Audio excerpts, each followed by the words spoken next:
នេះគូទី6តែឈ្មោះមិត្តភាពអន្តរជាតិរវាងកម្ពុជាអ៊ីរ៉ង់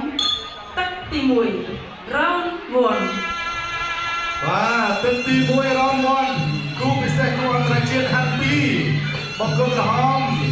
បាទទឹកតែការពីខ្សែក្បាលអាយ៉ាអាលីស៊ីបរី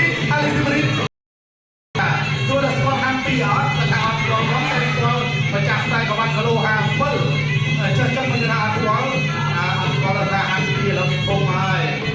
បាទមានតែទូទៅមួយទេបាទដល់3គីឡូនេះក៏ទួលសំដែរហើយចូលហើយទៅហាត់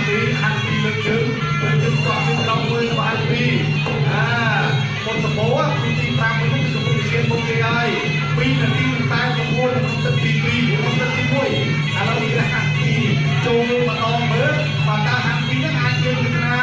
ចូលចុះទៅរាប់ទៅស្អីត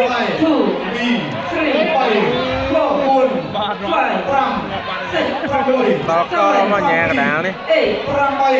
8អាលីស៊ីបរិកាអត់អីទេអត់អីទេ